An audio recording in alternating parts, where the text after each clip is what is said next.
I wanted to show you guys my watering system back here. I have done drip lines before, and I have so many trees that doing a drip line to all of them and having it be enough water with how arid we are is impossible. I have done drip lines.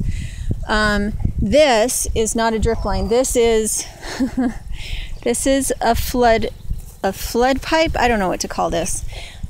So the big green one, instead of the little green one, the big green one is like an underground sprinkler hose. I got it from my dad when they moved off the farm, and he just had extra from where he had, and it's meant to be used underground. But what I did is everywhere that I have a tree, I took the biggest drill bit that I had. Can you see that? I don't know if you can see that because I can't see. And I just drilled a hole in the top of it because the pressure from our trash pump is quite high. So it still doesn't spray. It's like I'm flooding it. There's my mulberry. Yay! It came back. I have 2 mulberries that came back. I was worried they wouldn't, but they have. This is only the second time that I've done this. Up until that point, back here I'd had quite a bit of mulch, so I hadn't had to water so much. But I am going to watering once a week rather than every day to every 3 days, depending on the needs of the trees. So I'm going to once a week, which is fabulous. And soon I want to be to every other week. And eventually my goal is to water once a month. Mr. Dirt is out there working on the summer kitchen. I don't know what you can see, but he's out there. Anyway, these are my Nanking cherries. Can you see them? The fruit on them? And then here's my other mulberry. It had to come back from the root. Because of this berm, when we flood, the water doesn't get into this space because this is our drain field for our septic. But anyway, I wanted to show you how this works.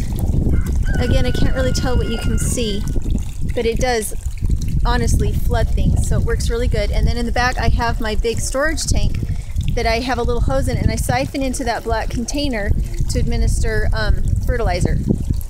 So anyway,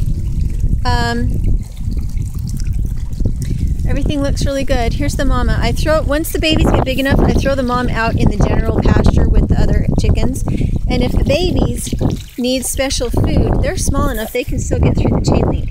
And so if they're in danger from one of the other chickens trying to eat it, all it has to do is go through the chain link. And I also have the chick food over there. You can see the ducklings and some other chicks that are still too small to be through. So when these little guys get hungry and they don't want to eat worms and whole grains anymore, they just go through the chain link. She only had 2. I think she started to set before the roosters were really focusing on breeding, but they're going to be really pretty. You can see how well everything's getting watered. It's been going for a little while now, so I think I'm going to go turn it off because this is still drain filled. So even though it's not flooding, it's still more wet than I want it to be. And I have a T pipe up on that side of the house that allows me to still have the hose going. Where did I put the hose? Allows me, see, this is where I put my rabbit manure, and that's, so these big ones I use as to put fertilizer on things. This is the only tree that I don't have that to, so I put a hose on it. What was I doing? Okay, so I still have a hose, so I can turn off this. I can turn off the green one and still have this going and put it where I need it, which is up here by the chokeberries, which is also called aronia, and that way they'll still get watered. That one right there is enough to water these 4 really well. So I'm so excited about this because it's working, which my little projects don't always work. If you've seen what I do, you already know that. So there is also a pipe that runs that way down those trees. And if we end up losing some things because I'm not flooding them as much, there's not a whole lot I can do about that. There's just so much I can do. If they don't make it, it just means we'll have to not have trees there until, if it becomes apparent that we have to have trees there, then I will do something different. Those are grapes, raspberries, blackberries, and garlic. And there's a hen that didn't want to be in with the other hen. She doesn't have babies, but she was desperate to get away from the other chickens. And then our non-watered things. Apples, pear, Nanking cherries, gooseberries, all of which are unwatered. I do water them when I first plant them, just to get the air out from around the roots. But and you can see on our Siberian pea shrubs, we've got little pods developing. And that works good. This one is a hawthorn. Our Osage orange, I don't know if I just didn't get enough water to it, but it didn't make it. But it also got munched on by sheep.